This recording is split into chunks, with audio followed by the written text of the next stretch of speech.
Okay, let's do this. Yes, I'm guilty. I did not clean my car after last week's video.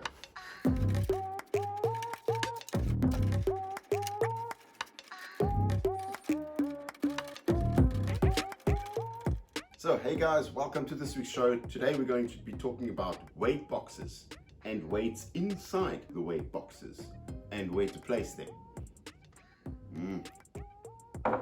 Just so good. So what we've been doing in the past is we've just been placing weights randomly on the chassis of the car. Today I'm going to show you a weight box that you can find on Thingiverse, which is supposed to be a petrol tank.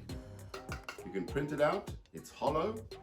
I'm going to open up the top of it, place it into an area, and this gives me the possibility to change the weights and to position the weights in the chassis in a different place. So let's get the body off. So what I'm talking about is the weights that are on the vehicle that we've just decided to tape down onto the chassis. After a while they get a bit loose, and as you can see it's been taking a bit of strain. It gets hooked up on the rocks and it's quite edgy and it doesn't want to slide over the rocks very easily. So my idea is to place this box in the front and put the weight inside the box, and the box is a bit rounded off in the front that it can scrape or slide over obstacles a little bit easier.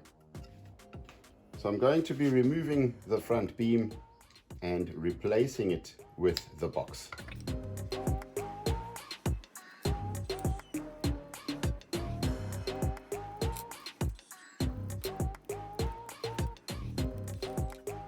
So I'm removing the bumper setup and replacing it with the weight box.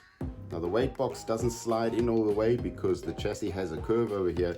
So I'm going to be trimming the weight box on this side, just that it sits in a little bit further, that it doesn't look out so far to the front, allowing me a better angle of attack on the front wheels.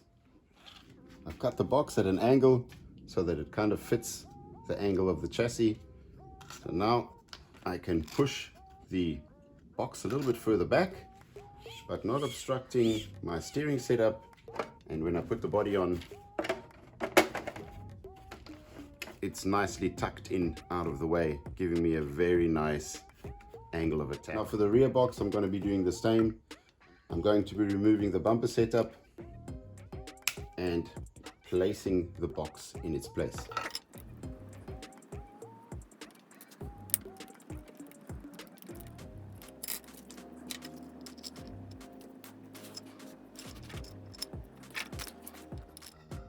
So this railing gives me the possibility, while I'm on the trail, to actually adjust the weight a little bit further back or a little bit further front.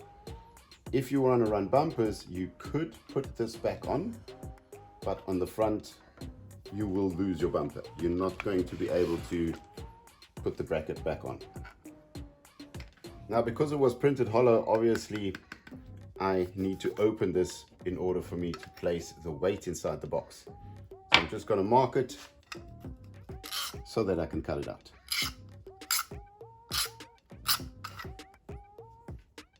So one of the boxes I've removed at the top, so now that I can just place my weight inside of that.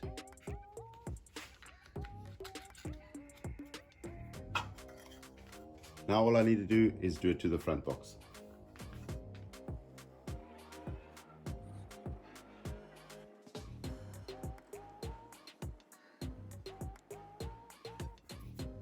Now I've placed the weight inside of this and I'm just taping it down so that it doesn't come loose. And this is the end result. We can position them at different places if we want to. Put some screws in the side to keep them secure, and the rocks will not get caught up on the edges as much as it did on the plain metal.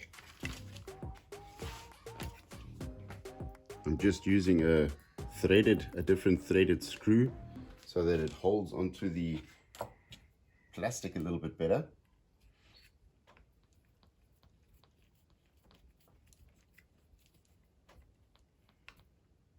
There you go, and one more on the other side.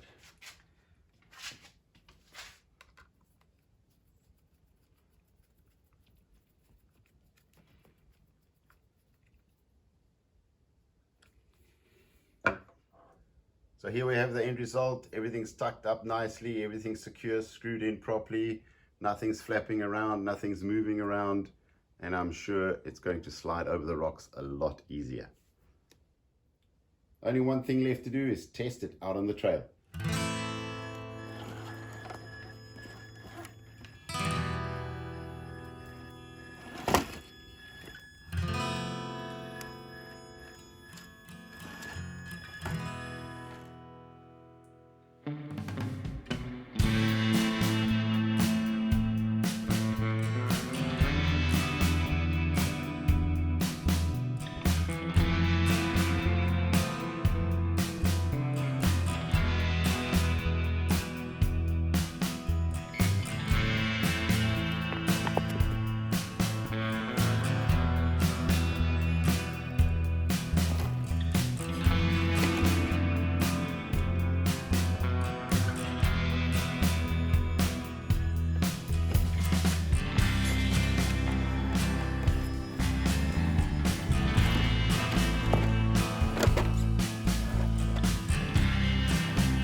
So there you go, my friends, weight boxes to place weights into the TRX4.